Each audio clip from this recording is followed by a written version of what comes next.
Hello, હું John પીવીયર છું. શરૂઆત કરતા મને કહેવા દો કે આ સાહિત્ય સામગ્રી તમારી પાસે પહોંચી છે તે માટે હું ઉત્તેજિત છું અને તમારી સાથે વાત કરતા હું ગર્વ અનુભવું છું. કાશ હું ગુજરાતી જાણતો હોત તો હું જેમ બોલું છું તેમ તમે મારા અવાજને અને હૃદયને સાંભળી શક્યા હોત. તમે જાણો છો, મારી પત્ની લીઝા અને મેં મેસેન્જર ઇન્ટરનેશનલની સ્થાપના 20 વર્ષ પૂર્વે કરી હતી. આ પૃથ્વી છોડ્યા પહેલાના ઈસુ ખ્રિસ્તના અંતિમ શબ્દો અમારી લગન અને હેતુ છે.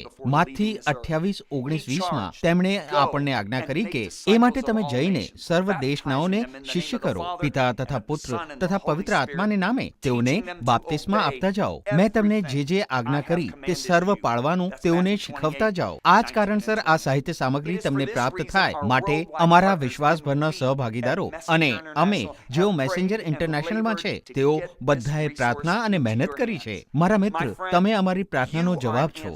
અમને આશા છે કે તમે આ સાહિત્ય સામગ્રીને એક નાની પ્રેમ ભેટ રૂપે સ્વીકારશો.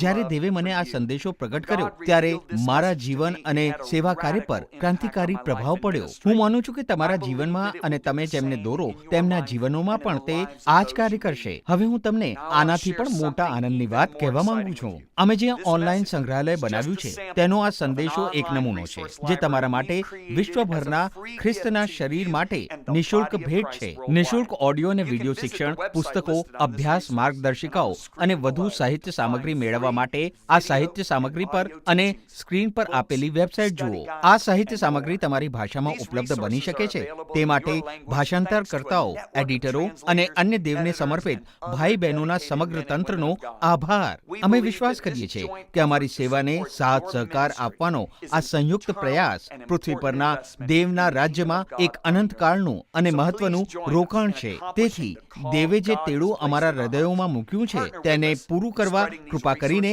અમારી સાથે જોડાઓ. તમારા સમુદાયોમાં, પાડોશના સમુદાયોમાં અને સર્વ જેઓ ગુજરાતી બોલે છે તેઓ સુધી આ સાહિત્ય સામગ્રી પહોંચાડવા અમારી સાથે ભાગીદાર થાઓ. માથી 10:8માં ઈસુએ તેના શિષ્યોને કહ્યું, તમે મફત પામ્યા, મફત આપો.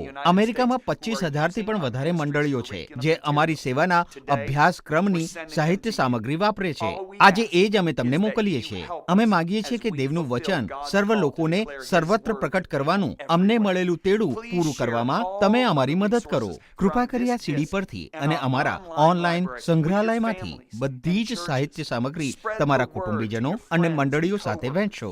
તમારા મિત્રોમાં અને સહકર્મીઓમાં આ વાત પહોંચાડો. તમારા સભાજનોને આ ફાઇલોમાંથી ઉતારો અથવા તેનો પૂરેપૂરો ભાગ નિસંકોચ ઈમેલ કરો. આ ડીવીડી અને પુસ્તકોની નકલ બનાવો અને આ સાહિત્ય સામગ્રીને ઓનલાઈન મૂકો. તમે અમારા ડાઉનલોડ સંગ્રહાલયને વારંવાર તપાસતા રહેશો કારણ કે અમે તેમાં બીજી વધારે ને વધારે સાહિત્ય સામગ્રી ઉમેરતા રહીએ છીએ. હિબ્રુઓને પત્ર 4:12માં આપણને કહે છે કે દેવનું વચન જીવંત અને સક્રિય છે.